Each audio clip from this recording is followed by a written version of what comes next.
streamed.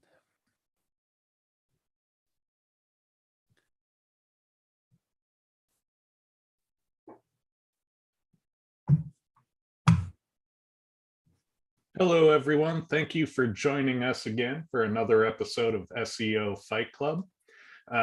Today we have a e-com related, mostly e-com related episode, which is about getting back the review stars. So I know that in the past 6 to 8 months, a lot of businesses have lost their stars.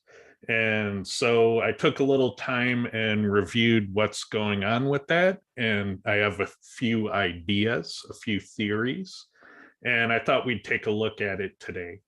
As always, we are watching chat both on Zoom and on YouTube for questions. So if you have questions, feel free to let us know. We are watching chat.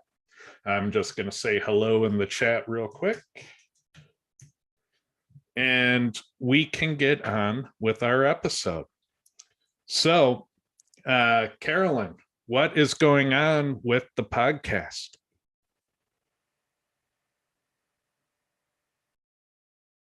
Oh, you might be muted. You are correct. No, this week I'll be waxing poetic on the abysmal lack of systematic SEO training. Yeah, there's no standard training because nothing is standardized. There's no official specification of SEO. I know a lot of white hats would say, well, the Google guidelines are the specification, but the problem with that is you end up wasting a lot of time and money and getting no results following those to the letter. So clearly, they may be the rules that Google wants to apply to the world, but they aren't useful information in how to rank well. And so if you're trying to do the how to rank well, you typically have to go into SEO courses where people have done testing and figured out what works and are willing to teach you their methods. But all of those things are non-standard. What do you think, Clint, about the standardization of SEO knowledge? Yeah, I agree. I think, but as you said, it's even the rules are different for niches, and so there should be at a minimum the standards for best practices and or basics. And if you can get that across the board, and I think you've made a significant stride. Yeah, I think there's a lot of power and value to be had in the most fundamental concepts of SEO. And among those fundamental concepts is not content quality. So you need to think more basic than that to get ahead. But keep in mind that content quality is how you get human beings to convert. It's not how you get algorithms to rank you well. And you probably need both in your business. So you can't throw one or the other out. If you do, you're probably not going to do well either way. But that's really cool, Carolyn. So how are you going to kind of do this topic on the show? Well, I think what I want to do is kind of explore just a little bit more the balance of power between, what's in it for Google for us to suck so much, and maybe even, why we need it. Like I very often, and especially lately, I've been asking people to send me your problems. And when they send them, it's like they haven't even thought how to, they sort of dump everything on the desk and go, it's the whole site, without even thinking, wait a minute, it's what you're showing me is the cumulative effect of your pages. Let's narrow it down and look at one and see what is going on. why isn't this working? And, you know, it's just, I think in some ways, just that simple thing that SEO is a complex topic, as, you know, evidenced in everything that we talk about, but some basic premises of, you know, you kind of have to think of it as a problem, and how would you solve a problem? Yep. It's very true. You know, rankings in Google are handled on a URL by URL basis. So the first thing you should be looking at is individual URLs and what's happening on them. And yeah, the academics of, you know, let's look at the overall site structure and how on point are all the topics across all the pages. You can spend a lot of time and effort doing that, but at the end of the day, Google is primarily just stack ranking URLs and what's on those URLs. And so, yeah, the first thing you should always look at is the URL. You know, look It at that. also highlights how bad SEOs are at asking questions in the first place. Yeah.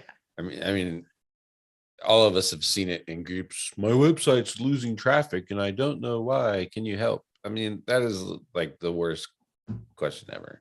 Or even worse, my website's rankings dropped. What could be the reason? I mean, I can play 40 games of Road to Kevin Bacon before we actually get the answer right. SEOs need to get better at asking the right questions and formulating their thoughts before just, you know, jumping out and writing in Facebook or Reddit or Twitter. What's wrong? Well, I don't know. Maybe the moon wasn't aligned right to the correct star, and that's why your ranking's wrong. I mean, I'm not wrong. That's a theory, right? So if you want realistic answers, you need to start asking realistic questions. Yeah, and it's very common that people approach me with a problem and ask me for advice and recommendations, but they don't start with getting me data. And so they want me to talk about their problem knowing absolutely nothing about it. And that's kind of commonplace in our industry. People give advice without actually trying to understand a situation first. But really, to answer any question like that, you really got to go measure and look at the data and run some diagnostics, and then I can talk about what might be the issue and what you might be able to do about it. The whole notion of just, you know, let's ask somebody and see what they think and getting a quick answer, that's kind of playing Russian roulette with your website. You know, it's interesting, the the bringing the data. One of the things, if I'm going to tag along Clint's comment about, you know, what's wrong with my website, it also has typically one of my pet peeve phrases, which is my content is objectively better than all of my competitors. I love that phrase. I'm like, based on what metrics are you objectively better? Because generally speaking, you know, I look at stuff like that, they're not better. So, and I think the other problem is that there are so many different types of SEO. You know, you got the technical, if you're looking at local versus national, e-commerce is different. And so the concept that I'm really, really good at this, therefore I'm going to be good at that type of SEO, or all the knowledge that I have translates, you know, is also problematic. So standardization in this industry is definitely going to be a problem. Yeah, there was a comment. Let me see if I can find it. It was on Search Engine Roundtable, everybody's favorite thing. Was it related to the latest update? Let me check that.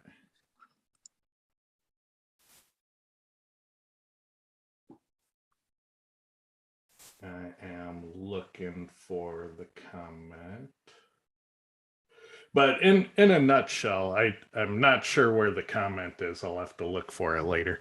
But in a nutshell, what this person was saying was, it's just not fair. I followed all the Google guidelines, and all these keyword stuffing, spammy sites with tons of backlink profiles are all outranking me.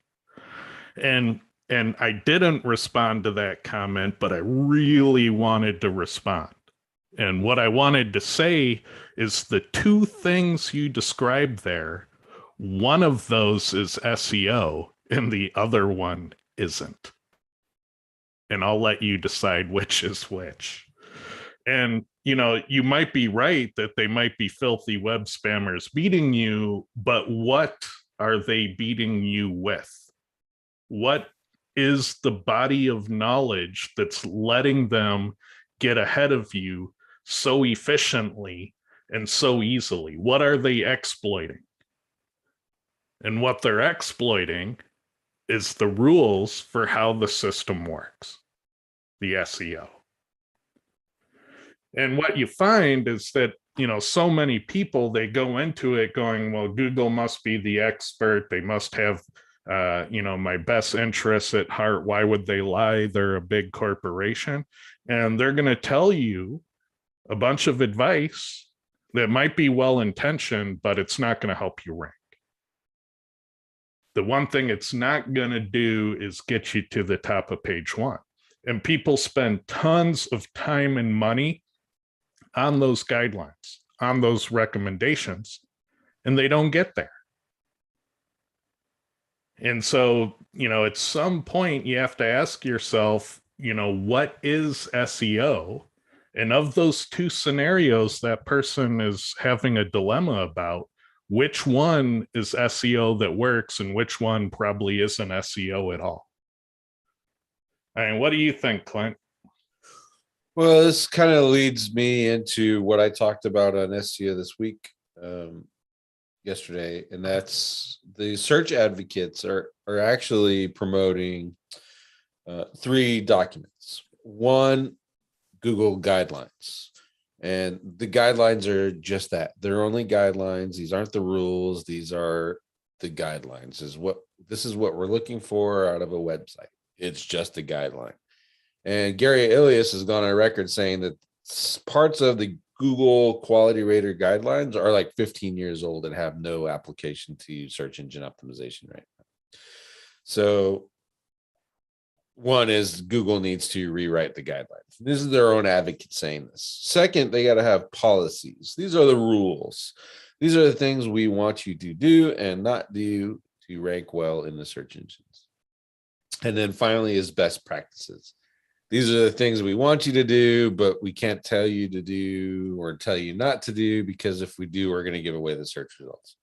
And Google, the search advocates, John Mueller, Martin Spitt, and Gary Ilias are talking through this whole process while revamping a fictitious search engine. They're calling it Steve, but it brings really great insights into what is going on at Google right now. And these are the advocates that are, I mean, I know Gary Ilias is probably deep in the algorithm. I'm not sure how much Martin and John are, but Gary Ilias is, and he's the one saying the loudest that these guidelines they're not SEO. They're not what you should be doing necessarily. This is kind of what we're looking for, and a lot of what we're looking for is old. So how do you bring that around and say these are the basics for SEO, and this is the advanced stuff you should be doing, and then this is how you analyze your market to see which of that mix is the best. Like Lee said, is gonna it's a hard task. It's probably why it hasn't been done yet. I mean, a lot of us have talked about basic stuff and getting back to the basics. When I first started speaking at conferences, that's what I talked about, right? Was getting back to the basics of SEO. But at the end of the day, one, once you getting beyond the basics, that's where everyone's getting in trouble. And then the shiny objects start smacking people in the face, and next thing you know, they're worried about the latest and greatest AppSumo AI content writer versus, what's really working in my market to rank pages. So. Yeah, I think your instincts about Gary are spot on. I was lucky enough to be in the audience when Paul Harr did his big How Search Works presentation at SMX all those years ago. And whenever somebody asked a good question to Paul Harr, he'd look to Gary for a nod. Can I answer this? So I suspect Gary knows quite a bit. Yep. And it doesn't seem, I mean, he's not, when he talked, right, it seemed like he was holding back his punches, but I think he's a little bit freer now. All three of those guys are, but he is specifically, and he's letting out a lot of stuff going over this fictitious search thing that you can literally see is applying to Google right now. And one of those is, we talked last week about keyword density and hidden keywords and stuff. And he's like, we can see it, but we don't know what the intent is of it. And since we don't know what the intent is of it, search engines generally aren't going to punish you for it. Yeah, and there have been, kind of an unprecedented amount of engineering leaks out of Google the past few years on how a lot of this stuff works. Yeah. And there was Gary talking about indexation and protocol buffers on the Off the Record podcast. I mean, there's huge leaks in that. And there was Martin Splitt talking about comparable fingerprints on his channel, which is remarkable. Like, that sent me in another direction. And the comparable fingerprints and protocol buffers that they were talking about, that stuff is probably one in the same, overall system. And there's a lot of very interesting leaks that have come out of Google in just the past 2 years. So if you're not watching those videos, obviously take it all with a grain of salt and test things for yourself. But I think Clint is right. There's an awful lot more openness as of late than we've seen in past years. Also, there's one more leak. Was the head of spam, their head of spam team, and he was talking about how they're analyzing spam and the spam links, and indicating that they're not going after the links, they're going after the sites that have the links, and that's how they're identifying spam links. And that was a key release too. And I think most of this stuff is coming out more on those podcasts than it is in like the Search Web Centrals and stuff. So if you don't want to watch an hour of Webmaster Centrals and listen to people with broken English ask questions, and get on those podcasts, because that's really where it's at, I think. Yeah, I agree. So I take it this is a topic people can also find on SEO this week. I go over that. I show directly the podcast where I'm talking about Steve, and then we go over. I show a trick in adding advanced schema to Yoast already using ad ID. So if you have Yoast, you don't want to switch over, you can't switch over. I show you how to leverage ad ID to drop in your advanced schema elements that you otherwise can't do with Yoast. Very cool. So check it out. It's SEOthisweek.com, or search for it by name. All right, so back to our topic. We're talking about stars. So I ran this search for wireless Xbox headsets. And so we see that we got Walmart here, and they have their star rating, and it's in stock. I love it. They're doing great with everything they're doing with their search result presentation. We have the big boy here, Amazon, and they've fallen behind. They're not leading the pack with having things dialed in. So if you're one of those online retailers that says, oh, we ought to be more like Amazon, well, I think right now you want to be more like Walmart. Then I look at GameStop. They're doing pretty well, except they're not managing their out of stocks. there are SEO tricks you can do to get these out of stocks out of search and have the in stocks in search. So you're always promoting organically in stock product that can sell. So this, to me, from an ecom point of view, is a wasted opportunity. But these guys have their stars. And, you know, how hard is it to get your stars back? Used to be super easy. So Clint, have you had to deal with anybody's stars in recent weeks? A lot in local, trying and doing the hit and miss and hoping that Google will decide that we're qualified enough to have them. It's kind of Yeah. how I've been telling everybody. They're definitely a lot harder to get. And I think what happened was in the big purge, there was just a fundamental rule change. And now there's, you know, some sort of a qualification process where you get your stars to be shown. But the first step is figuring out what was the fundamental rule change? How did everyone who got filtered out, what made them get filtered out? And so I figure the best way to revisit this is to look at examples, look at who has stars and who doesn't, and figure out what's going on. So here I have Blue Nile, they have their stars, and I have Hellsberg and Shaneco, they don't have their stars. They have Schema, but no stars.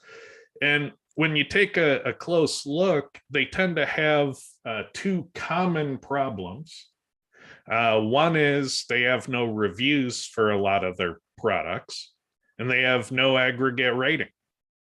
If either of those are true, you're guaranteed no stars. And so these products fell into those buckets. So I'm using the schema.org test tool here, and I'm going to talk more about that in a moment. So you have two choices when you're looking at the schema right now. You have this rich results tool from Google, and you have the schema.org validator. And they both work, but one is more user-friendly for beginners than the other. If you use the schema.org one, it presents you a list of top-level schema objects, and you actually have to drill down to find out if something is there or not. And the Google one does a better job of not caring about the nesting so much, but telling you what detected things are likely to impact the search result presentation. So even though this review snippet might be nested deep below a product schema element, it still rises to the surface to say, hey, we're probably going to talk about your reviews and ratings with this schema. And so for that reason, I think if you're not a schema expert, you probably want to use this rich result one, because otherwise you might not know to dig deeper to find out if something is there and coded correctly. What do you think about these two tools, Clint? Oh, I couldn't wait to disagree with you completely. So I used a validator on schema.org. Is my schema written correctly to the standard? And then I use rich results. Is my schema written to the standard that Google is looking for? Because they are both different things. And then in the addition to, is it going to see the schema that I have in here and reward me possibly with rich snippets because of that schema? And that's kind of how I differentiate those two tools. So I'm writing schema, I'm learning schema, validator schema.org, and then I want to apply it to my web page and then try to get the rich snippets. That's when I go to the rich snippets testing tool. Yeah, I agree with that. You know, I kind of view this validator as, you know, it's a syntax checker. Do I have bugs in my schema? And then over here, I kind of view it as, is it in a state where Google will consider using it? Yeah. When you see it pop up here, then you're in the queue for consideration. Yep. for sure. And if you're not really worried about, if you're not doing hierarchy, is part of, has part of, abouts and mentions and all those things, and all you're doing is schema for the purpose of only getting rich snippets, then yeah, just use the rich results tool. But if you're actually using schema the way Google is, and what I would argue is the right way, then you're going to need to know how to use both of those tools. Yeah, but just note that this schema.org tool, you have to understand that it's going to show you the top level elements, and you don't want to, jump the gun and say, we have no star review schema. We have no aggregate rating schema. Well, you actually have to double click the product schema and drill down to see it. So that's the main difference between these tools is one, you have to drill down to find things, and the other one, they'll pop up if it understands them. So this is an example, like you may have aggregate rating schema under this product, but you wouldn't know unless you double click it and expand it.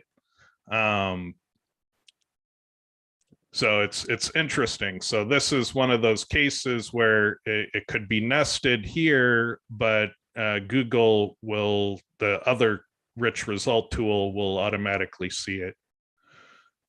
So keep in mind that, it's not a perfect system and you may have to check both places. So when I look at the examples where it is working, I start to get a feeling for why a lot of my schema stuff kind of got filtered out. And so I always did schema in the early days as kind of bare bones. So I put in, basic product schema, maybe a price, so maybe an offer, and then I tried the aggregate rating. But you may have to have that schema filled out like fully. So I think there are combos of schema in play. And if you have, product schema and aggregate rating, but no offers, you probably won't get your stars. So you have to have the right combinations of these things to meet the minimum criteria to be considered for getting your stars presented. So if you have partial schema that used to work and now your stars are gone, you may have to go back and fill it out more completely. What do you think about that notion? Yeah, I mean, the aggregate rating right there, what you have in that example, is the basic that you need to kick those stars off. It might, there is something that said to be about being more precise in your descriptions and the stuff that you added. I just haven't seen a correlation between the two in my work. You know what I mean? Okay, because what I've tend to see in the stuff that I've lost, especially in the author star, I think this will come through more in the author ratings. But what I've started seeing is common patterns is that the ones that are being picked tend to have complete data. And so I'm, it's not proof, it's not a formal study, but when I see the incomplete schema, when I see product pages without offer schema, then all of a sudden I'm thinking, okay, this probably isn't going to get the royal treatment of getting the star show.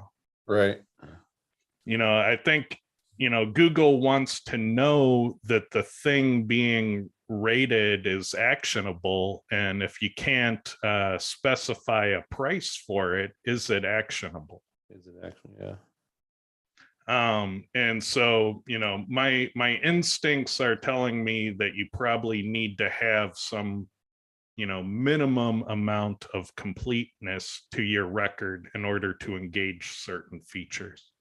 It's interesting too, in this example, that aggregate rating is nested under offers versus under the product itself. I don't know if you caught that. Well, actually, I think it is. So here we have the product level, we have offers, open and close here. So I think it's at a peer level with offers. It's just the Oh, spacing okay, yeah, weird. you missed the spacing. Yeah. But yeah, it can be nested in some cases, but I mean, it's simple enough to test for is to just take that offers out on some of your products.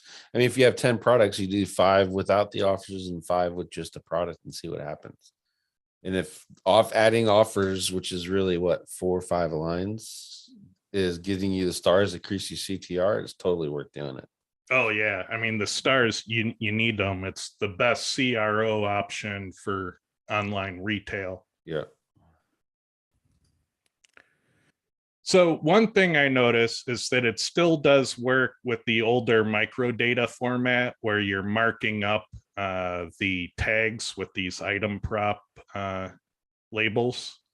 So you still can get your stars using the old schema. You don't have to use the JSON LD. So it's not a matter of going with the new hip trend. It's a matter of having the data marked up properly.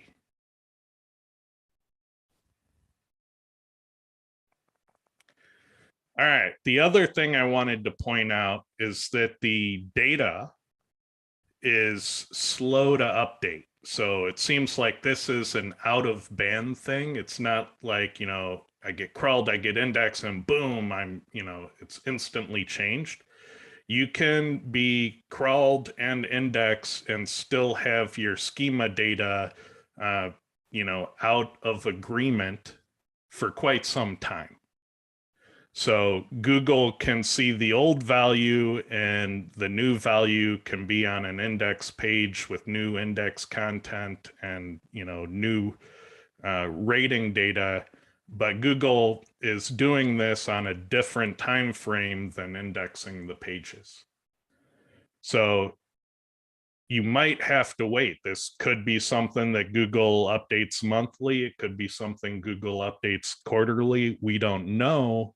But expect it not to be as fast as indexing because there's clear evidence of things being out of whack and for quite some time. I mean, yeah, even updating the search results based off of cache dates is right now. I got a test running in it. We're at 5 days. So they cached it 5 days ago and still they have not updated the SERP. So I expect the review part is even slower than that, I guess.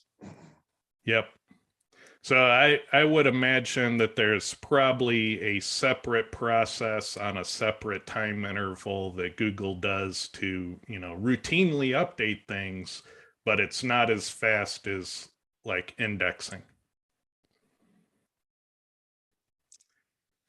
So that brings up the alternative. We've seen the aggregate rating, which is by far the most common.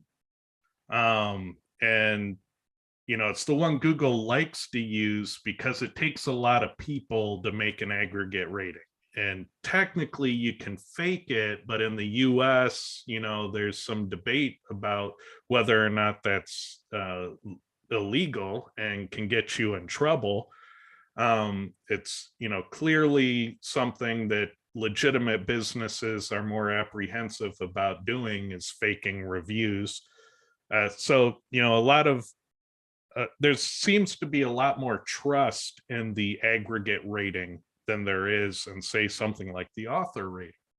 And the author rating is what people turn to when they're doing like an editorial review. I'm a movie critic, and as a movie critic, I give this movie 3 out of 5 stars. That's an author rating. And so we have this schema where we have a review where they talk about the author and they have markup for the item reviewed. And they have the publisher who's publishing it. And then they have the review rating, how many stars out of how many stars. And so we have these blocks here, and this is the alternative. And this is what we used to exploit a lot in SEO to get stars. And I looked at all of the things I lost stars on. The old way, before the update, I just had to have the review rating and the author. I just needed to have 2 parts. But all of my stars went away. And people still have their stars, but the people who do have more complete data. They have the item reviewed and the publisher block. So I think in this alternative editorial rating schema, and the way, if you want to recognize the difference, when you see it in the search results, the aggregate ones say, 4.6 stars from 337 reviews. So they tell you how many reviews led to the average rating. But here it's just an integer number of stars and the author who gave it that rating, the critic's name, reviewed by. So the main difference I see with this schema is that they have the item reviewed data that I didn't have before and the publisher data I didn't have before. So I don't think you can get this schema just doing the old trick of author and review rating. And so that's why I'm leaning so hard into this notion of schema combos. Is what I see working tends to have the completeness, and my own experience of what got filtered didn't have it, and what I see not working tends to not have it as well. And so, yeah, in this alternative star schema, I think you need to have these 4 blocks. I think you need the author portion, the publisher portion, the review rating, and the item reviewed. Now, does that guarantee you'll get it? No, I think it's a qualifier. I think there's probably some sort of training set where Google says, does this, look spammy? Does this look legit? And so it raises a point, if you're an online retailer, how can you use this type of author schema? Is there a crossover? Sure, it makes sense for book reviews and movie reviews, but what about my wireless Xbox headsets? Let's see, why did I have this one in here? It's another example. So one of the ways you could do this is you can actually split your blog from the store, if you can isolate it conceptually, because blogs are known for doing editorial reviews. And lots of online retailers do editorial reviews. They do a big review of the products they sell, or if they sell multiple options, they'll do a big product comparison article. There are lots of reasons why a business would review its own offerings, especially if those offerings come from other third parties and they don't really have as much invested in any particular product, but they do want to give their customers good advice. And so I think one white hat way of going the author rating route is to split the blog from the store and go editorial in your reviews.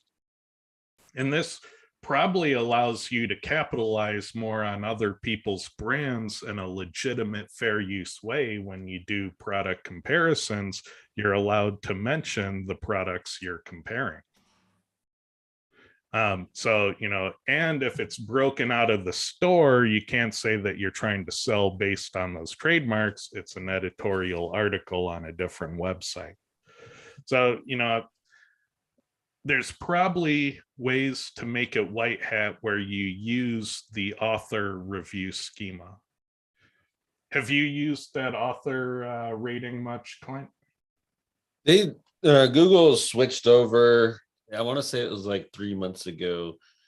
There used to be a schema for this specifically called critic review, which is used for movies and all that, anything, right? So and then they switched over to just reviews only officially, and made a big announcement about it, which is I think why you started seeing that review schema pop up more.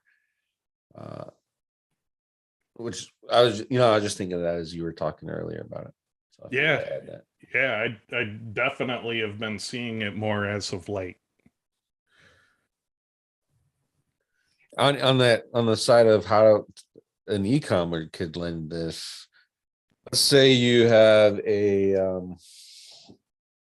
guest post program going that you actually actively edit, and you bring in or you allow people that are in your niche to do those kind of articles. You could actually apply this to that. So on those guest posts, add this extra schema, highlight the author, etc. So you're taking care of eat at the same time as going after these snippets, and grab some extra traffic, which might be an idea. Yep. So here's an example of an online retailer getting the author review stars, and they just call it an editor's rating, and they put it on a page that they sell. And so, there are people doing this. There is a precedent for it. They do rank, they do get picked to show these stars. And they do have, a minimum set of completeness in the data that they're populating. And so, I think this is back on the table. And so the thing I would look at is how do you position it so that you can defend it as legitimate business? And I think this, editor's rating, we're reviewing our own products, is perfectly legitimate use case.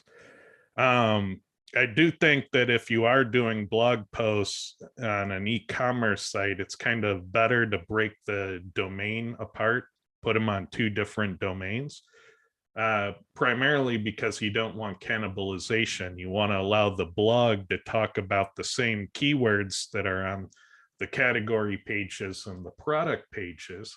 So you want those to rank independently of each other.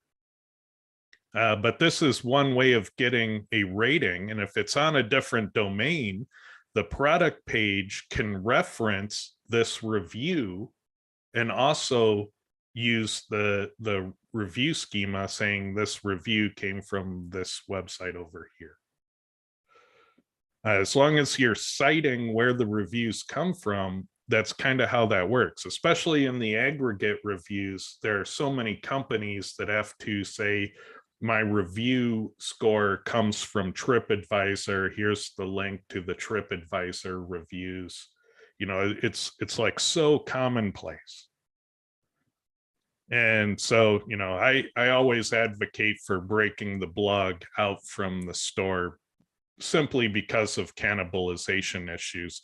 Ultimately, what you find is one has to fail for the other to succeed. Unless you break them apart, then they can both win. Oops, let me go back. So in this review, it wasn't a formal, analysis or testing, but, looking in this field observation, the most common problems I found overall were no reviews or no schema. So that should always be the first place you look. The second place I'd look, if you don't have your stars, is do you have the completeness of the information? I would totally fill it in. Because these are the things that time and time again, I saw the people getting the stars had filled out completely.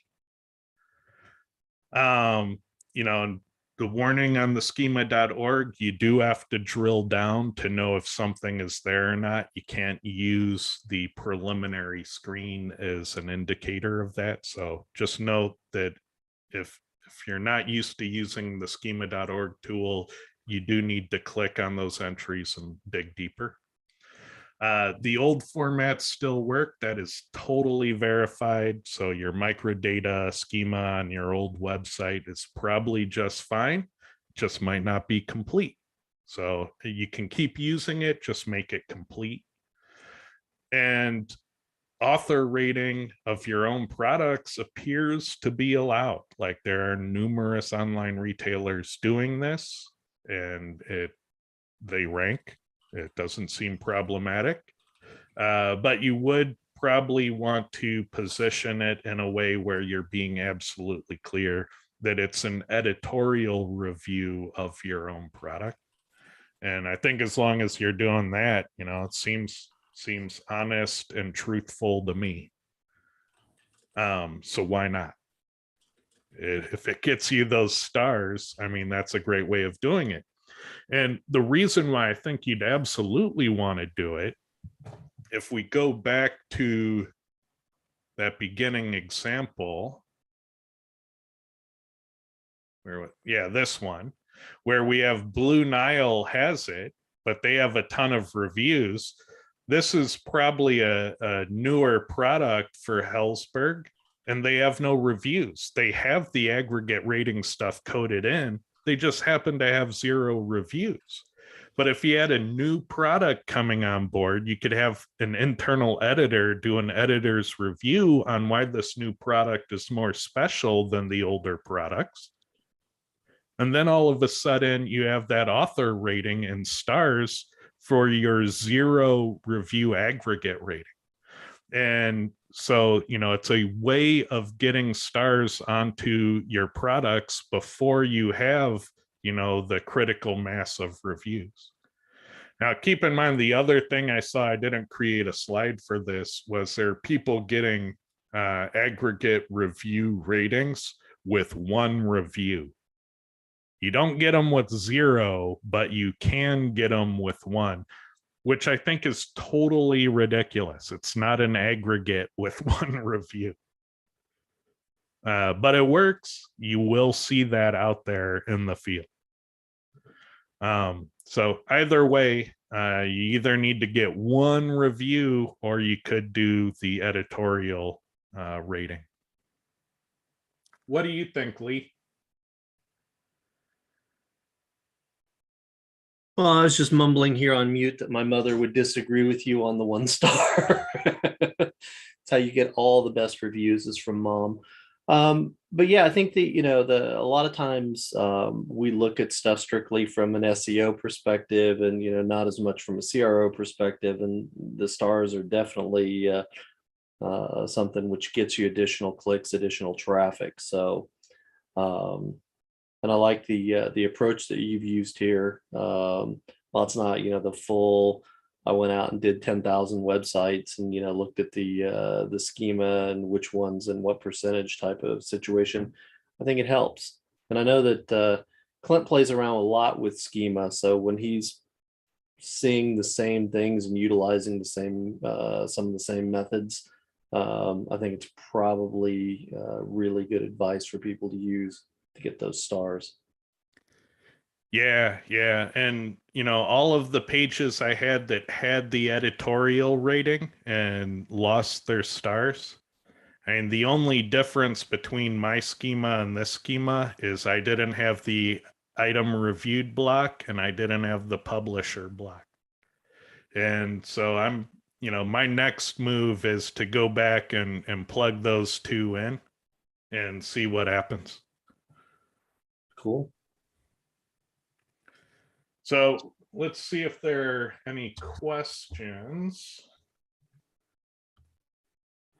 Let's see, I misplaced my YouTube chat window. Let's see if I can find that. There it is.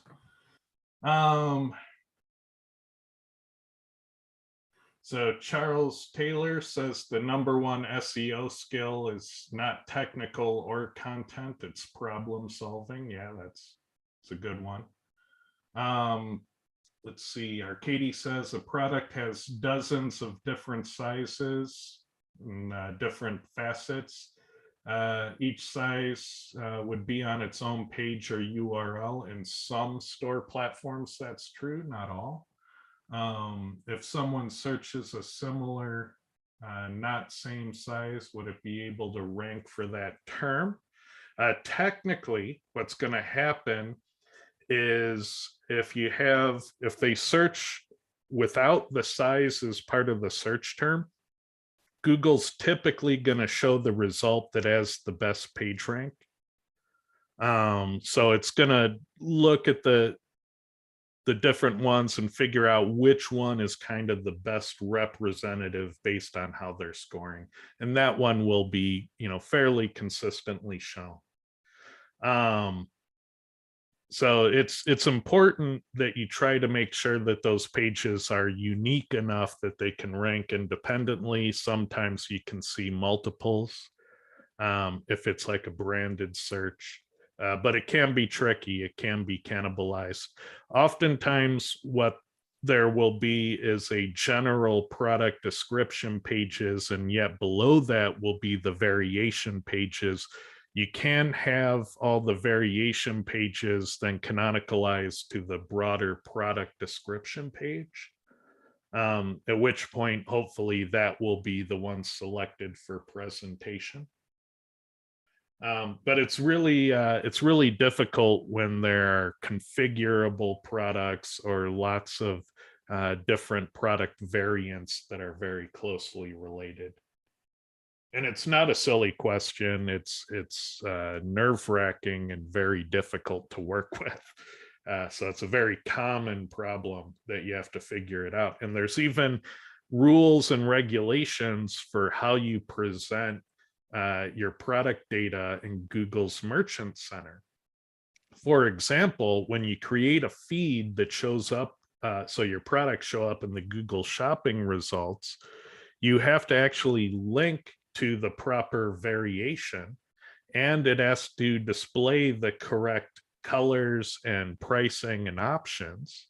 So those URLs often have to have some sort of mechanism to convey that information to the website. Then the website has to select the right color and make sure it gets the right size. And if the price is different based on those selections, that it shows the right price. And you see a lot of that complexity in Shopify stores. So they tend to do all that with, JavaScript tricks. So it can get quite complicated. And there are redirects systems that handle that. There are JavaScript systems that handle that. And so, yeah, it can get quite complicated. G-Man says, my star rating is showing an error of no author. How can I resolve this? If you have the author part of the schema, let me find that slide again. It's right there. It's author, type, and person. Yeah, it's right here. So author, type, name, same as. You want to make sure that you have that A in the right place. So it ought to be at the right level. No typos. If you have typos in any of these labels, you're going to have a problem. Capitalization also. Yeah. So just make sure it's there. One of the best things you can do is find a working example and look at what they're doing and compare it closely to what you're doing. Because if you're working off of a working example, you at least know that it worked for somebody, so hopefully it ought to work for you too. Are you guys planning to do an AMA anytime soon? Every single episode is an AMA, so you got to ask your questions. We might do one next episode where we just do a chat, talk about anything. So yeah, but definitely, if you have pressing questions, just ask them and we'll try to get to them. Well, and with that, I think that's our show for today. So I want to thank everyone for joining us. Please remember to check out Confessions of an SEO. That's Carolyn's podcast. Should be a good one. It's coming out Friday. And SEO This Week, another amazing show. You can Google both of those by name or search for them by name, and YouTube for Clint's show, or on any platform, any podcast platform of your choice for Carolyn's show. And we will see you